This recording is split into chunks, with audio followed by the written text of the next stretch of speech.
اس وجہ سے رسول اللہ صلی اللہ علیہ وسلم اللہ نے اپنے نور سے بنایا، اور رسول اللہ صلی اللہ علیہ وسلم نے کہا یہ میرے شہزادے جو ان سے پیار کرے گا میں ان سے پیار کرتا ہوں، مولا تو بھی ان سے پیار کر، جو ان سے بغض رکھے اے مولا میں بھی ان سے بغض رکھتا ہوں تو بھی ان سے بغض رکھنا۔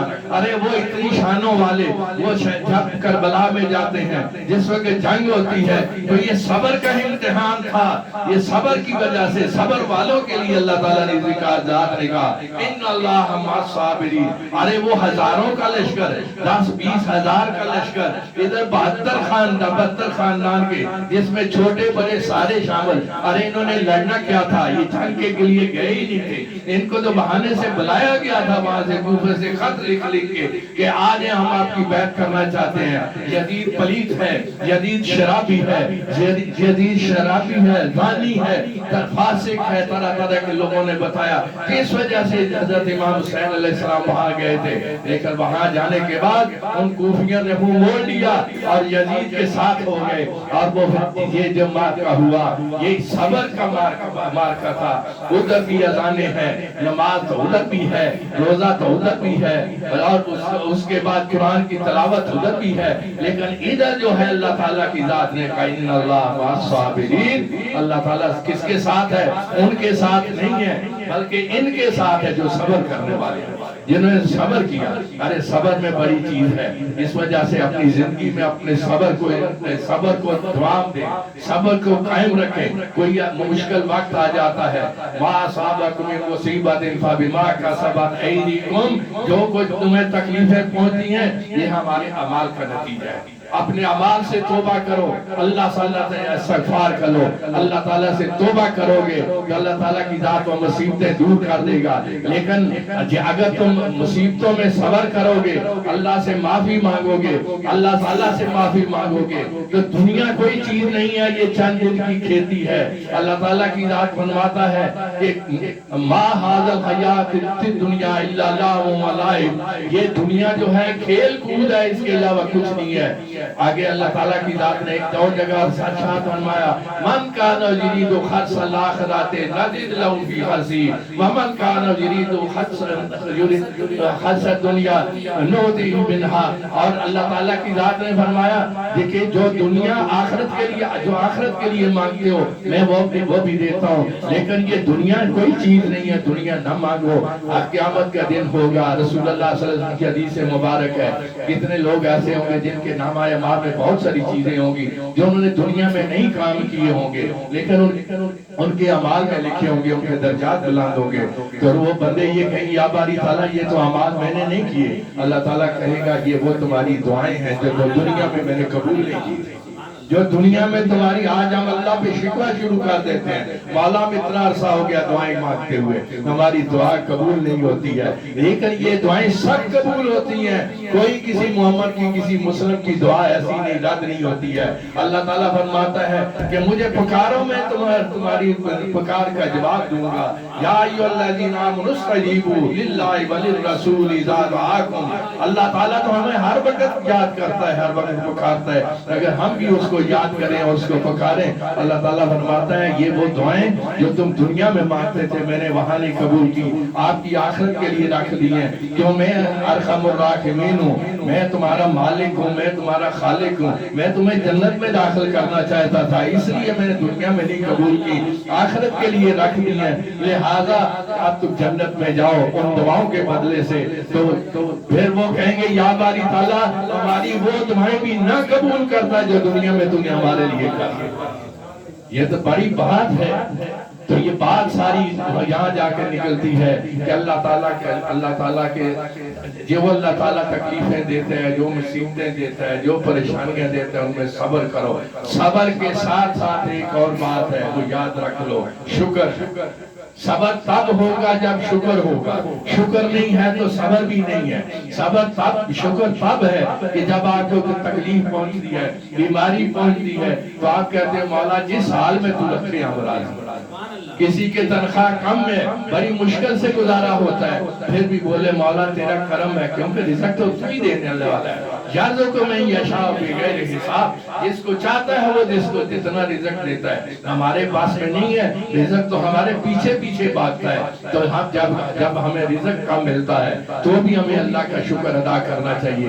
بیماری آ جاتی ہے تو بھی ہمیں اللہ کا شکر ادا کرنا چاہیے. اور اگر اللہ کی ذات نے ہمیں اولاد دے دی ہے تو بھی شکر ادا کرنا چاہیے، نہیں دی ہے تو بھی شکر ادا کرنا چاہیے. اور جب ہم اللہ تعالیٰ کی ذات کا شکر ادا کریں گے تو اللہ تعالیٰ کی ذات میں قرآن میں ان لوگوں کا کیا فیصلہ فرمایا، ما یفعل اللہ بعذابکم ان شکرتم آمنتم. اگر اللہ تعالیٰ کو کیا ضرورت پڑی ہے کہ تمہیں عذاب میں ڈالے، اگر تم صبر کرو اور شکر کرو. اس کا شکر کرنے سے سب کچھ مل جائے گا. ارے کر کے دیکھو، آج کل بولتے ہیں پتہ نہیں میں جنتی ہوں دوستی ہوں کیسا ہوں کیسا نہیں ہوں. کسی کو پتہ ہے؟ کسی کو پتہ نہیں ہے. لیکن اسی طرح کے سوال رسول اللہ صلی اللہ علیہ وسلم کے زمانے میں کیے جاتے تھے. تو بتایا گیا کہ جس وقت آدمی جو اعمال کرے اپنے اعمال کو دیکھو کہ میں اعمال کیا کر رہا ہوں. اگر میرے اعمال اچھے ہیں، اللہ کی رضا کے لیے میں کام کر رہا ہوں، میں نماز پڑھ رہا ہوں، میں روزہ رکھ رہا ہوں، میں غریبوں یتیموں کا حق ادا کرتا ہوں، میں گھر والوں کا حق ادا کرتا ہوں، بیوی بچوں کا حق ادا کرتا ہوں، اللہ کی راہ میں خرچ کرتا ہوں، اللہ کے خوف سے ڈرتا ہوں. خاص کر اس وقت اللہ کے خوف سے ڈرو جس وقت تنہائی میں ہوتے ہو، جس وقت تمہیں کوئی بھی نہیں دیکھنے والا ہوتا. اس وقت جو اللہ کے خوف سے ڈر گیا سمجھ لو کہ وہ کس کا بیڑا پار ہو گیا. جو اس وقت تنہائی میں اللہ کے خوف سے ڈر گیا. تو جو ہم اعمال کرتے ہیں ان اعمال سے ہی اپنا حساب لگا لو کہ اللہ ہم سے راضی ہے یا نہیں ہے. اگر تم اللہ کی رضا میں چل رہے ہو، اللہ اور اللہ کے رسول کے بتائے ہوئے طریقوں پہ چل رہے ہو، تو سمجھ لو کہ اللہ بھی تم سے راضی ہے.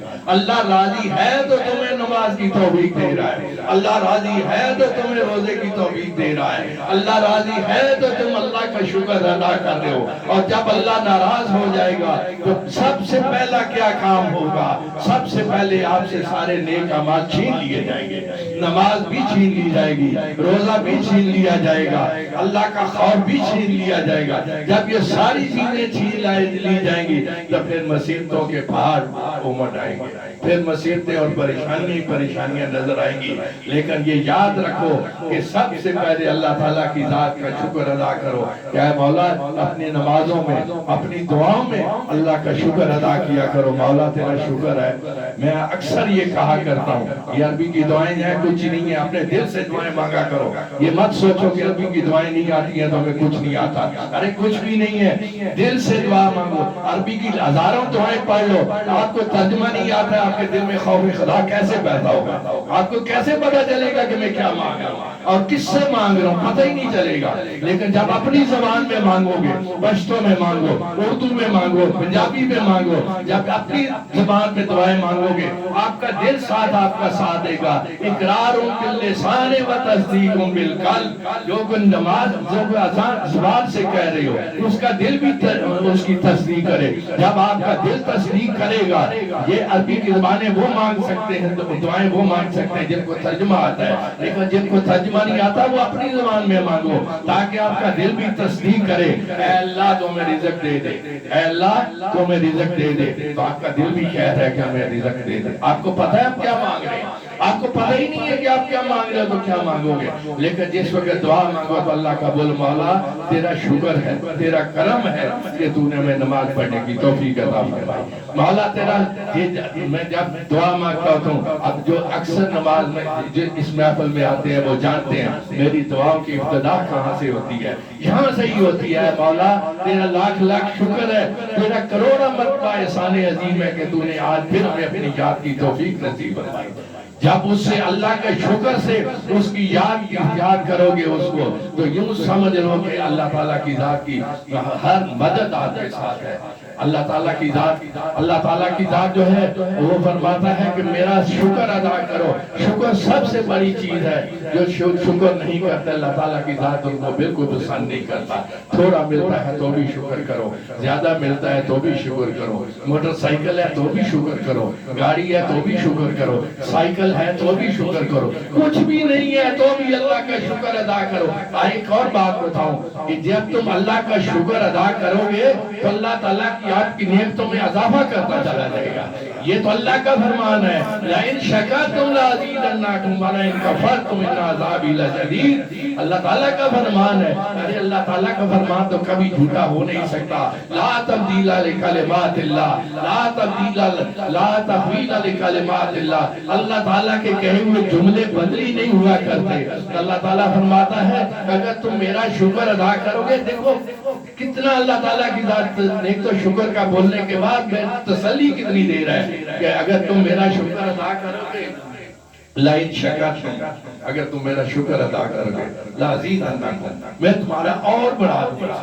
ارے جس کو 100 ملتے ہیں اس کو 200 ملیں گے. کر کے دیکھو, پریکٹیکل کر کے دیکھو. میرا آپ سے چیلنج ہے کہ جو آدمی یہ کر کے دیکھے اور پھر مجھے آ کے میرے گلے گریباں پکڑ سکتا ہے کہ ہم اللہ کا شکر ادا کرتے ہیں لیکن ہمیں کچھ نہیں ملتا.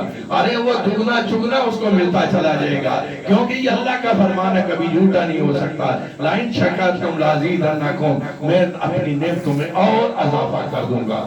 لیکن دوسری طرف فرمایا وَلَئِن كَفَرْتُمْ, اور اگر تم کفر کرو گے, مالا سن دیتا ہی کیا, مالا سن دیتا ہی کیا, میرے کل ہے ہی کی ہے. ہر ویلے میں دکھا میں رہنا, ہر وقت میں مصیبتہ میں رہنا.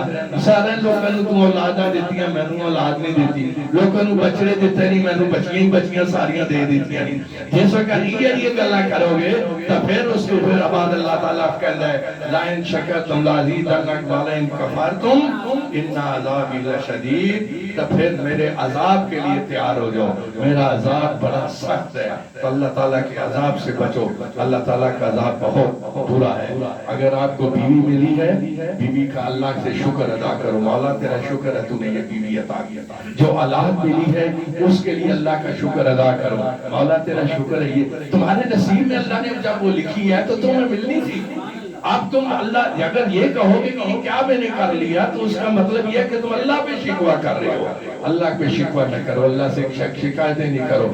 اللہ تعالیٰ احکم الحاکمین ہے. ہر چیز کو ہمارے لیے کیا بہتر ہے وہ بہتر جانتا ہے, ہم نہیں جانتے ہیں. اس نے ہمیں جو اولاد دی ہے اس لیے اللہ کا شکر ادا کیا کرو. مولا تیرا شکر ہے تو نے بچیاں بھی دی, بچے بھی دی. مولا تو نے بچیاں نہیں دی ہیں, بچے دیے, پھر بھی تیرا شکر ہے. مولا تیرا تو نے صرف بچے دیے ہیں, بچیاں نہیں دی ہیں, پھر بھی تیرا شکر ہے. مولا تو نے کچھ بھی نہیں دیا لیکن میرے مولا تو نے اتنی بڑی لاش تو عطا کی, اتنا بڑا میرا مجھے جسم تو عطا کیا.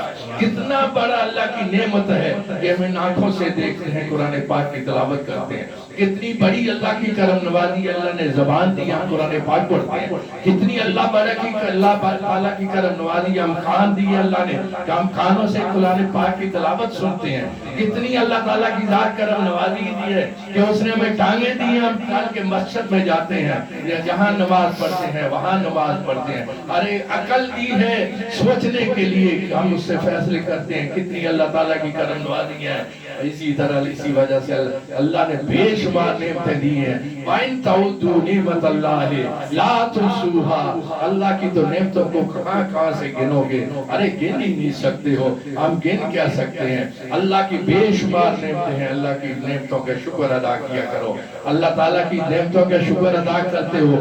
آج یہ اپنے پلے میں باندھ کے جاؤ, آج سب اپنے پلے میں باندھ کے جاؤ اور ہر لمحے اللہ کا شکر ادا کرو. اور پھر دیکھو دن بدن آپ کے دن کیسے بدلی ہوتے ہیں, دن بدن کس طرح آپ کی قسمت بدلتی ہے. لَإِن شَكَرْتُمْ لَأَزِيدَنَّكُمْ, اللہ کا فرمان ہے کہ میں اپنی نعمتوں میں اور اضافہ کر دوں گا. اللہ یہ جو کچھ دیتا ہے جو اس نے دیا ہے وہ اسی کا دیا ہوا ہے. اللہ تعالیٰ کی ذات ہم سب کو اس کا شکر ادا کرنے کی اور صبر کرنے کی توفیق عطا فرمائے. صبر کیا کرو, برداشت کیا کرو, تحمل کیا کرو, تحمل اور بردباری سے کام لو. آج کل کا زمانہ ایسا آ گیا ہے کہ اس میں صبر ختم ہو گیا, تحمل ختم ہو گیا, بردباری ختم ہو گئی, شکر ختم ہو گیا. یہ ساری چیزیں ختم. نمازیں باقی ہیں, مسجدیں بھری ہوئی ہیں, روزے بھی اسی طرح سے رکھے جاتے, لیکن یہ چیزیں ختم ہو گئی ہیں. ان ان چیزوں کو پیدا کرو اگر کچھ حاصل کرنا ہے. آج بھائی بھائی کو قتل کر رہا ہے, نماز پڑھ کے آ رہا ہے تو بھائی کو قتل کر رہا ہے, نماز پڑھ کے آ رہا ہے تو دوسرے کا گلا دبا رہا ہے, نماز پڑھ کے پچھلے دنوں میں نے دیکھا کہ ماں کو کسی نے قتل کر دیا. ارے کتنی بڑی بات ہے. اللہ تعالیٰ فرماتا ہے, رسول اللہ صلی اللہ علیہ وسلم نے ارشاد فرمایا, الجنت تحت اقدام الامہات, جنت تمہارے ماؤں کے قدموں کے نیچے. ارے جنت جن کی مائیں زندہ ہیں جنت حاصل کرو. میں کہہ رہا ہوں بے شک دوسرے کاموں کو چھوڑو, جا کے اس کے پاؤں چومو, آپ کو جنت مل جائے گی. دیکھو نماز پڑھتے ہو کوئی پتہ نہیں قبول ہوئی یا نہیں, روزہ رکھتے ہو پتہ نہیں قبول ہوا نہیں, لیکن رسول اللہ صلی اللہ علیہ وسلم کا فرمان کبھی جھوٹا نہیں ہو سکتا. آپ اپنی ماؤں کے جا کے پاؤں چوما کرو, ان کے پاؤں دبایا کرو, صبح شام جا کے ان کا دیدار کیا کرو. اللہ تعالیٰ ایک جگہ رسول اللہ صلی اللہ علیہ وسلم نے ارشاد فرمایا, جو صبح شام جا کے اپنے ماں باپ کا دیدار کرتا ہے جنت کا سب سے بڑا دروازہ اس کے لیے کھول دیا جاتا ہے. ابھی کام کچھ نہیں کیا, پانی بھی نہیں پلایا, دوائی بھی نہیں لا کے دی ہے, اس کو مٹھیاں بھی نہیں بھری ہیں, کچھ بھی نہیں کیا, سا کے دیدار کیا محبت کے ساتھ. ارے جو صرف دیدار کرنے کا یہ نتیجہ ہے, تو جو ان کی خدمت کرے گا اس کو کیا کچھ نہیں ملے گا, سب کچھ ملے گا. ارے اسی طرح سے فرمایا, رضا رب پھر رضا والدے, باپ راضی ہو گیا تو خدا راضی ہو گیا. یہ جو کچھ کرتے ہیں ہم کس لیے کرتے ہیں؟ رب کو راضی کرنے کے لیے کرتے ہیں. رب ہمارا راضی ہو جائے. نماز پڑھتے ہیں کیوں؟ رب راضی ہو جائے. روزہ رکھتے ہیں کیوں؟ رب راضی ہو جائے. زکات دیتے ہیں رب راضی ہو جائے. قربانی دیتے ہیں رب راضی ہو. ارے اتنے جو خرچہ کر کے عمرہ کرنے کے لیے جاتے ہیں, کیوں جاتے ہیں؟ رب راضی ہو جائے. رب راضی کرنے کے لیے جاتے ہیں نا. جب رب راضی کرنے کے لیے وہاں جاتے ہیں تو گھر میں رب راضی ہو رہا ہے, کیوں نہیں کرتے ہیں؟ گھر میں باپ بیٹھا ہوا اس کو راضی کر لو تو رب راضی. ماں کی خدمت کر لو تو جنت یہاں ہی بیٹھی بیٹھی آپ کے پاس بیٹھی ہے. جنت آپ اسے جا کے چومو تو صحیح, ماں کے پاؤں تو چومو. ارے ماں باپ سے جو کچھ ملتا ہے وہ آدمی سوچ بھی نہیں سکتا ہے. ماں باپ کی محبت اس میں غرق ہو جاؤ. اگر آج کا سب سے بڑی کمی جو پائی جا رہی ہے وہ ماں باپ کے ساتھ ناانصافی ہے, ان کے ساتھ بددیانتی ہے, ان کے ساتھ جو ہے اس نے سلوک نہیں کیا جاتا بلکہ ان کے ساتھ بڑا برا سلوک کیا جاتا ہے. ارے ان باتوں کی طرف آؤ جو اللہ اور اللہ کے رسول نے ہمیں سکھائی ہیں. آج ہم کیوں دھکے کھا رہے ہیں, آج کیوں دوسری قوموں کے غلام بن رہے ہیں؟ کیونکہ ہمارا ایک فرد جو ہے وہ اسی طرح سے بدرا ہوتا جا رہا ہے. فرد قائم رہتے ملت سے ہے, تنہا کچھ نہیں, موج ہے دریا میں بیرون دریا کچھ نہیں. فرد تبھی رہو گے, اکیلے تبھی بچ سکو گے جب پورے معاشرے کو ساتھ لے کے چلو, دوسروں کو بھی تلقین کرو, دوسروں کو بھی اس طرف لے کے آؤ, صبر کی طرف, تحمل کی طرف, بردباری کی طرف, شکر کی طرف. تھوڑی سی بات میں پچھلے دنوں میں نے پڑھا, ٹی وی میں آ رہا تھا میرے خیال میں, پتہ نہیں 100-200 روپے کی بات سے بندہ قتل کر دیا. اندازہ کر, یہی حالت تھی وہاں عرب میں, یہی حالت تھی عرب میں جس وقت رسول اللہ صلی اللہ علیہ وسلم آئے تھے. کوئی معمولی سی بات ہوتی تھی تو وہ قتل کر دیا کرتے تھے. نتیجہ کیا نکلتا ہے کہ اس کے باپ کو قتل کیا, آگے اس کے بیٹا آ گیا, وہ اس نے اس کو قتل کر دیا, پھر اس نے اس کو قتل کر دیا. وہ چلتا رہتا تھا, کتنی آگے وہ نسلیں چلتی رہتی تھی, ایک دوسرے کو قتل کرتے رہتے تھے. تو میں آپ کو بتاؤں ایسا زمانہ تھا وہ کہ یہ جیسے میں نے ٹانگ رکھی ہوئی ہے, وہ کھڑے بیٹھ ہو جایا کرتے تھے. وہ اتنے بھوتو اور اتنے جاہل لوگ ہوا کرتے تھے. رکھی ٹانگ, بولا بازار میں بیٹھا, کسی کو ماں نے جنا ہے تو میری ٹانگ سے گزر کے کوئی دکھا دے. یہ باتیں ہوتی تھی. کسی کو ماں نے اگر جنا ہے, کسی نے ہمت ہے تو میری ٹانگ سے گزر کے دکھا دے. دوسرا ہے, اس نے بولا اچھا یہ بات ہے, تلوار نے اس کی ٹانگ کی کاٹی. اب اس کے بعد وہ جنگ چھڑ گئی, اس نے بیٹے نے قتل کیا, پھر اس کے بیٹے نے قتل کیا, پھر اس کے بیٹے نے, وہ کتنا عرصہ ہی چلتا رہا, کتنی نسلیں چلتی. اس طرح کی جاہلیت تھی. تو اس وقت اللہ تعالیٰ کی ذات نے اپنے نبی کو بھیجا, اور اس وقت زندہ لڑکیوں کو درگور کر دیا کرتے تھے. زندہ پال پوس کے جب تھوڑی سی بڑی ہوتی تھی تو ان کو نہلا دھلا کے مائیں باپ کے والے کرتی, وہ جا کے گڑا کھود کے آتے, وہاں زندہ ان کو بٹھا کے اوپر سے مٹی ڈال کے آیا. یہ حالت تھی عرب کی. اس وقت رسول اللہ صلی اللہ علیہ وسلم کو بھیجا گیا. لا الہ الا اللہ محمد الرسول اللہ پڑھایا گیا اور اس طرف لے کے آیا گیا۔ اللہ تعالیٰ کی ذات نے یہ قرآن پاک نازل فرمایا ہماری رابری کے لیے، اس سے رابری میں جو کچھ اس میں لکھا ہے اس پہ عمل کریں اور اپنے رشتوں کو بھی قائم رکھیں، ماں باپ کو رشتے کو بھی قائم رکھیں، بہن بھائیوں کے رشتے کو قائم رکھیں۔ رسول اللہ صلی اللہ علیہ وسلم نے فرمایا وہ شخص جنت میں نہیں جائے گا، وہ شخص جنت میں نہیں جو جائے گا، اور بھی اس کے ساتھ اور بھی ایسے اشخاص ہیں جو جنت میں نہیں جا سکتے، ہر کس جنت میں نہیں جائیں گے۔ ان میں سے ایک وہ شخص ہے جو قطع تعلق کرتا ہے، جو قطع تعلق کرتا ہے، جو اپنے رشتہ داروں کو ان کے ساتھ تعلق معمولی باتوں میں بولتا میں اس سے نہیں بولتا، میں اس سے نہیں بولتا، میں اس سے نہیں بولتا، میں اس سے نہیں، اس نے یہ کیا اس نے وہ کیا۔ ارے آپس میں بردباری رکھو، صبر و تحمل کرو، اللہ کا شکر ادا کرو۔ اللہ تعالیٰ کی ذات ہم کو صبر و شکر کی توفیق عطا فرمائے، بردباری کی توفیق نصیب فرمائے، اور اللہ تعالیٰ کی ذات ہمیں ان طریقوں پہ جلائے جس میں رسول اللہ صلی اللہ علیہ وسلم نے ارشاد فرمایا۔ اسی میں ہماری بھلائی ہے، اسی میں ہماری بہتری ہے۔ کاش ہم آج بھی سمجھ جائیں اور اس طرف آ جائیں اور اس طرف چل پڑیں تو ہماری عاقبت بھی بن جائے گی، دنیا بھی بن جائے گی، یہ دنیا بھی بن جائے گی، عاقبت بھی بن جائے گی۔ لیکن اگر ہم اس طرف آ جائیں تو اللہ تعالیٰ کی ذات ہم سب کو اس کی توفیق نصیب فرمائے۔ وما علینا الا البلاغ۔ اب صلاۃ و سلام کریں۔